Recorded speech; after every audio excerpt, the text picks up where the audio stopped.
Movie शुरू होती है और हम देखते हैं एक फैमिली को, जिसमें 4 लोग शामिल होते हैं। आदमी कीटा, उसकी बीवी जुनसू, बेटी किजन और बेटा कीवो। वो लोग एक छोटी सी बेसमेंट में रह रहे होते हैं। इन लोगों को सरवाइव करने के लिए बहुत मेहनत करनी पड़ती थी, क्योंकि इनके फाइनेंशियली हालत बहुत खराब थे और अपना घर चलाने के लिए पिज्जा के बॉक्स बनाने का काम करते थे। मगर घर का खर्चा चलाने के लिए ये काम उनके लिए काफी नहीं था। फिर एक दिन कीवो का दोस्त, जो उसके साथ यूनिवर्सिटी में पढ़ता था, उनके घर पर आता है। वो कीवो को एक पत्थर देता है और कहता है कि मेरे दादा ने तुम्हारे लिए भेजा है। आमतौर पर उस पत्थर को बहुत खास समझा जाता था और उसके बारे में ये ख्याल था कि जिसके पास भी वो पत्थर होता है उसे खुशियाँ मिलती हैं और उसके हालात अच्छे हो जाते हैं। कि वो अपने दोस्त को अपनी फाइनेंशियल हालत के बारे में बताता है, जो कि ठीक नहीं है। उसका दोस्त उसे कहता है कि मैं स्टडी के लिए आउट ऑफ कंट्री जा रहा हूँ। जिस लड़की को मैं ट्यूशन पढ़ाता था तुम उसे इंग्लिश पढ़ा दो। जिस पर कीवो कहता है कि मैं तो कॉलेज जाता नहीं और वो लोग मुझे काम नहीं देंगे। उसका दोस्त कहता है तुम्हारे लिए मैं सिफारिश कर दूंगा, बस अपनी बहन से एक फेक डिग्री बनवा लो। कीवो की बहन आर्टिस्टिक होती है और वो उसके लिए डिग्री बना देती है। फिर कीवो उस जगह पर चला जाता है जहाँ उसने ट्यूशन देनी होती है। वो घर काफी बड़ा और काफी खूबसूरत होता है और वो फैमिली काफी रिच होती है और फैमिली का नाम पार्क फैमिली होता है। इस फैमिली में भी 4 लोग होते हैं, हस्बैंड वाइफ और उनके 2 बच्चे, एक बेटा और एक बेटी। बेटी वो जिसका नाम दहाई होता है, जिसे ट्यूशन पढ़ाना होता है। वहाँ पर एक मेड भी होती है जो काफी अरसे से वहाँ पर काम कर रही होती है। कि वो एक डेमो क्लास देता है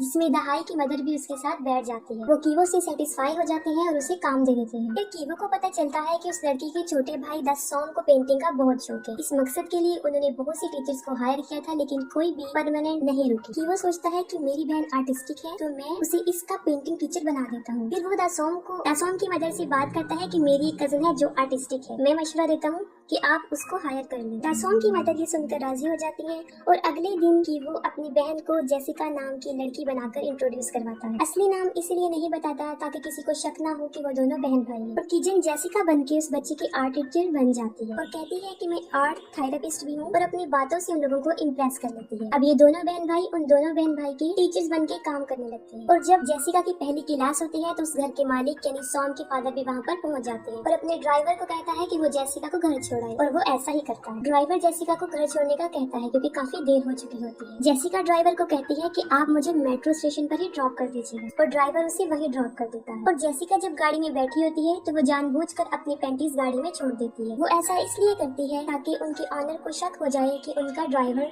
सही नहीं है। और जब उनके ऑनर को वो पैंटीज मिलती है उन्हें शक हो जाता है कि हमारे ड्राइवर और हमारे बेटे की आर्ट टीचर के दरमियान कुछ चल रहा है और ये वो अपनी बीवी से डिस्कस करता है। फिर उसकी बीवी जेसिका से उस रात की बात पूछती है जब ड्राइवर ने उसे ड्रॉप किया है, जिस पर वो कहती है कि मैं घर की बजाय मेट्रो स्टेशन पर उतर गई थी। जिस पर घर की ऑनर सेटिस्फाइड हो जाती है और वो जेसिका को जाने का कहती है और इसके बाद वो अपने ड्राइवर को नौकरी से निकाल देती है। जेसिका ने ये सब इसलिए किया होता है क्योंकि वो ड्राइवर की जगह पर अपने फादर को लाना चाहती है। फिर वो लोगों को सजेस्ट करती है कि मेरे फादर के भाई के ड्राइवर हैं जो काफी अच्छे ड्राइवर हैं, आप उन्हें रख लें। और फिर वो अपने फादर को फादर के भाई का ड्राइवर कहकर इंट्रोड्यूस करवाती है। उसके फादर को भी नौकरी मिल जाती है और वो तीनों बाप बेटी बेटा वहाँ पर नौकरी करना शुरू कर देते हैं। वो लोग बहुत अनजान बन के काम कर रहे होते हैं ताकि उनके ऑनर्स को शक न हो कि वो दोनों बहन भाई और वो उनके फादर हैं। फिर हम देखते हैं कि कीवो जब दहाई को ट्यूशन पढ़ा रहा होता है तो वो एक दूसरे को पसंद करने लगते हैं। अब कीवो और किजन अपनी मदर को भी इस घर में काम दिलवाना चाहते हैं और इस मकसद के लिए उन्हें उस मेड को वहाँ से निकलवाना था, जो कि इतना आसान नहीं था। वो एक प्लान सोचते हैं। बीच के ऊपर जो पाउडर होता है उससे किसी भी इंसान को एलर्जी हो सकती है और वो ऐसा ही करते हैं। जब वो मेड डॉग से खेल रही होती है तो वो पाउडर उस पर गिरा देते हैं, जिससे उसको शदीद एलर्जी हो जाती है और वो हॉस्पिटल चली जाती है। और जब वो हॉस्पिटल होती है तो कीवो के फादर भी वहाँ पर पहुँच जाते हैं। वो एक सेल्फी बनाते हैं जिसमें वो उसे भी कैप्चर कर लेते हैं। फिर वो घर की मालकिन को शॉपिंग पर लेकर जाता है और वहाँ उसे बताता है कि मैंने घर के मेड को हॉस्पिटल में देखा था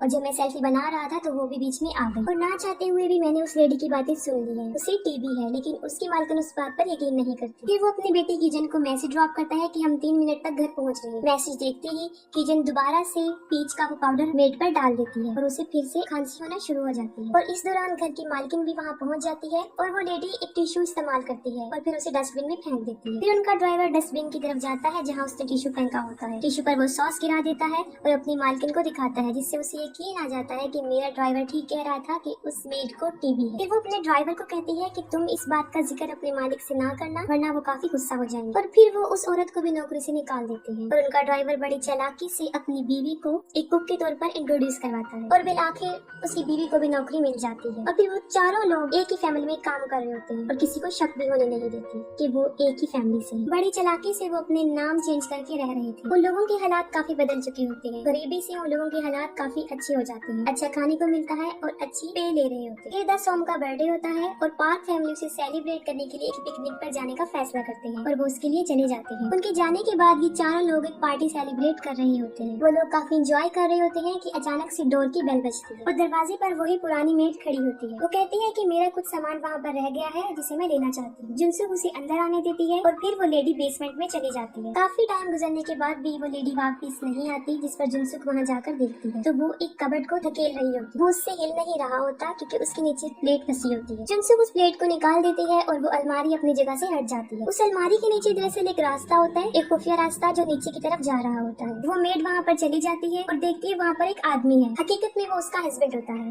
उसने यहाँ पर छुपा कर रखा होता है। उसे यहाँ पर तकरीबन 4.5 साल हो जाते हैं। पार्क फैमिली को इस बारे में नहीं पता होता क्योंकि उनसे पहले जो फैमिली यहाँ पर रह रही थी वो उन्हें नहीं बताती और ये लेडी काफी अरसे से यहाँ काम कर रही होती है। ये सब जानती है कि यहाँ एक खुफिया रास्ता है। उसने अपने हस्बैंड को यहाँ इसलिए छुपाया होता है क्योंकि उसके सर पर कुछ कर्जा होता है जिसको अगर वो नहीं उतारेगा तो लोग उसे मार देंगे। फिर वो मेड जुनसुक को कहती है कि तुम हफ्ते में एक मरतबा मेरे हस्बैंड को खाना दे दिया करो, यहाँ पर फ्रिज अवेलेबल है, इसके बदले में मैं तुम्हें पे कर दूँ। जुनसुक इनकार कर देती है और पुलिस को कॉल करने का बोलती है, जिस पर वो औरत काफी मिन्नतें करती है कि वो ऐसा ना करे। और जुनसुक का हस्बैंड बेटा बेटी सीढ़ियों से ये बातें सुन रही होती हैं। उनमें से किसी का पाँव स्लिप होता है, वो तीनों सामने आकर गिर जाते हैं। ये देखकर वो मेड वीडियो बना लेती है और कि वो कहता है पापा मेरा पाँव, और ये भी वीडियो में रिकॉर्ड हो जाता है। उसे पता चल जाता है कि ये चारों फैमिली है और उन्होंने चालाकी से यहाँ पर नौकरी हासिल की है। ये वीडियो वो घर की मालकिन को सेंड करने का कहती है, जिस पर जुनसुक उसे काफी मिन्नतें कर रही होती है कि वो ऐसा ना करे। वो औरत अपने हस्बैंड को लेकर ऊपर आ जाती है और उन चारों को कहती है कि वो हाथ ऊपर करके खड़े हो जाए। वो चारों खड़े हो जाते हैं और वो उनका भी वीडियो बना लेती है और साथ में उस टेबल की भी जिस पर वो पार्टी कर रहे हैं। ये चारों उन दोनों हस्बैंड वाइफ पर हमला कर देते हैं और उनसे मोबाइल लेकर वीडियो को डिलीट कर देते हैं। उन लोगों की आपस में लड़ाई हो रही होती है कि अचानक से टेलीफोन की घंटी बजती है।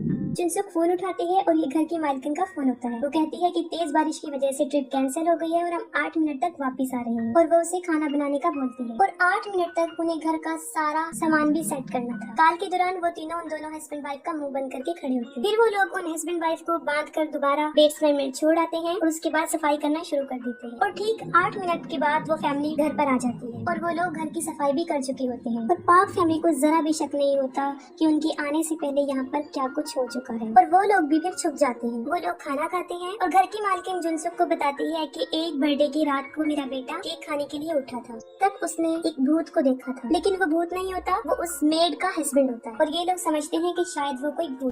बारिश हो रही होती है और उनका बेटा दासोम कहता है कि आज रात में बाहर सोऊंगा और वो टेंट लेकर बाहर बैठ जाता है। दासोम के मदर और फादर हॉल में ही सोते हैं ताकि सारी रात उसको देख सके। वो दोनों सोफे पर लेटकर बातें कर रहे होते हैं और सोफे के नीचे कीटक, किजन और कीवा छुपे हुए होते हैं। घर का ड्राइवर कीटक होता है और घर का मालिक अपनी वाइफ को बता रहा होता है कि उसके जिस्म में से नागवार किस्म की स्मेल आती है जिसको बर्दाश्त करना नामुमकिन है। वो सच कह रहा होता है क्योंकि जिस जगह पर वो लोग रह रहे होते हैं वो गार्बेज एरिया होता है। लोग वहाँ पर टॉयलेट्स करते हैं, इस वजह से इस घर के सारे लोगों की जिस्म में, कपड़ों में एक गंदी सी बू आती है और ये सब बातें वो लोग भी सुन रहे होते हैं। उन्हें बुरा लगता है क्योंकि एक बार दासोम ने ये बात कही थी कि मेरी टीचर में से स्मेल आती है और वैसे हमारे ड्राइवर और मेड में से भी आती है। फिर वो लोग अपना सोप, अपना टॉवल चेंज करने का सोचते हैं, लेकिन ये उनकी जिस्म की स्मेल नहीं होती बल्कि उस घर की होती है जहाँ पर वो रह रहे होते हैं। और जब वो दोनों सो जाते हैं तो ये सोफे के नीचे से निकल कर अपने घर में, अपने बेसमेंट में आ जाते हैं। बहुत तेज बारिश हो रही होती है और जब वो अपने घर में पहुँचते हैं तो वो देखते हैं कि उनका सारा घर पानी से भर चुका है। घर की खिड़की खुली रहने की वजह से सारा पानी अंदर आ जाता है और अब वो जगह रहने के काबिल नहीं रहे। फिर वो एक जगह जाते हैं जहाँ बहुत से लोग सो रहे होते हैं और वो लोग भी अपनी रात वहीं गुजारते हैं। फिर किजन को घर की मालकिन की कॉल आती है। वो कहती है कि हमारे बेटे के बर्थडे है, आप उसकी टीचर हैं, आपको आना चाहिए जिससे उसे बहुत खुशी हो। और वो कीवो को भी बुला लेती है जो कि उसकी बेटी का टीचर होता है। फिर वो बाजार में शॉपिंग करने जाती है और जब वो गाड़ी में बैठी होती है तो उसके ड्राइवर में से एक अजीब किस्म की स्मेल आ रही होती है और वो अपने नाक पर हाथ रख लेती है, जिस पर उसके ड्राइवर को काफी बुरा लगता है क्योंकि वो नहीं चाहता कि लोग उनके साथ ऐसा रिएक्ट करें। उसकी मालकिन भी ऐसा करना नहीं चाहती लेकिन उसे ऐसा करना पड़ता है। फिर पार्टी चल रही होती है और कीवो और उसकी स्टूडेंट दहाई ऊपर होती है और कीवो उससे पूछता है तुम्हें लगता है कि हम इनमें से एक हैं? वो अपने जवाब को यस कहते हुए सर हिला देती है, लेकिन वो इनमें से एक नहीं होती और वो सोचता है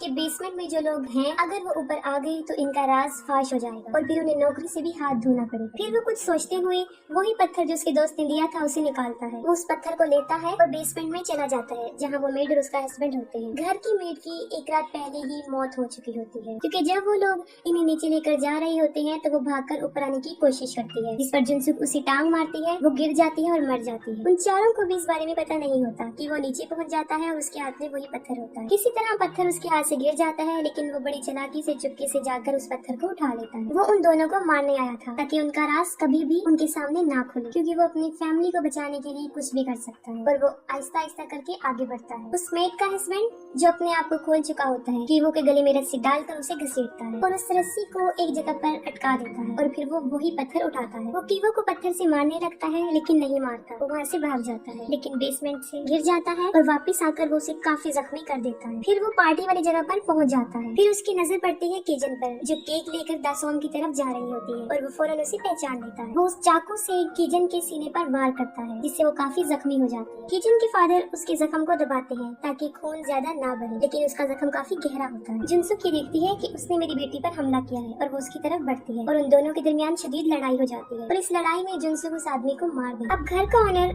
अपनी चाबी लेना चाहता है, जो कि उस मरे हुए आदमी के नीचे पड़ी होती है, और वो चाबी जब निकाल रहे होते हैं तो उन्हें काफी स्मेल आती है और वो मुंह पर हाथ रख लेते हैं। और जब उनका ड्राइवर उन्हें ऐसा करते हुए देखता है तो उसके चेहरे के तासुरात बदल जाते हैं। वो शदीद गुस्सा था। वो चाकू उठाता है और उस चाकू से मालिक पर वार करता है। कीटक ऐसा इसलिए करता है क्योंकि उनके मालिक को चाबी चाहिए थी ताकि वो अपने बेटे सॉम को हॉस्पिटल लेकर जाए, क्योंकि वो बेहोश होता है। और दूसरी तरफ उसकी अपनी बेटी भी मर रही होती है, लेकिन उसके बारे में उन्हें कोई ख्याल नहीं आता। कीटक अपने मालिक को काफी हैरानी से देखते हैं, क्योंकि जब वो पुरानी मेड के हस्बैंड के नीचे से चाबी निकाल रहे थे वो नाक पर हाथ रख लेते हैं, जिससे उसे बुरा लगता है, क्योंकि उसकी जिस्म में से भी सेम वैसी स्मेल आ रही है और वो खुद को उस आदमी के साथ रिलेट कर लेता है। अब उसे इस बात का एहसास हो जाता है कि हम जैसे लोगों को ये लोग हकारत की नजर से देखते हैं। इस तंग नजर देखने की वजह से वो उन्हें चाकू से मार देते हैं और उसके बाद वो ड्राइवर गायब हो जाता है। किजन मर जाती है और कीवो बच जाता है, लेकिन उसकी मेंटल एबिलिटीज डिस्टर्ब हो जाती हैं। फिर उन माँ बेटे पर धोखे, चालबाजी और साजिश का केस चलता है, लेकिन कोर्ट उन्हें कोई सजा नहीं देता, कुछ इंस्ट्रक्शन देता है और छोड़ देता है। पार्क फैमिली वो घर सेल कर देते हैं और जर्मन फैमिली उन्हें खरीद लेती है। वो लोग इस घर की हिस्ट्री के बारे में नहीं जानते थे और उसके बेसमेंट में आज भी केटेक होता है, यानी वो ड्राइवर, क्योंकि वो अपने मालिक को मारने के बाद यहाँ पर आकर छुप जाता है और किसी को पता नहीं चलता। और फिर वो मोर्स कोड के जरिए यानी लाइट ऑन ऑफ करके वो अपने बेटे को ये मैसेज देना चाहता है कि वो आज भी जिंदा है और यहाँ पर छुपा हुआ है। Morse code basically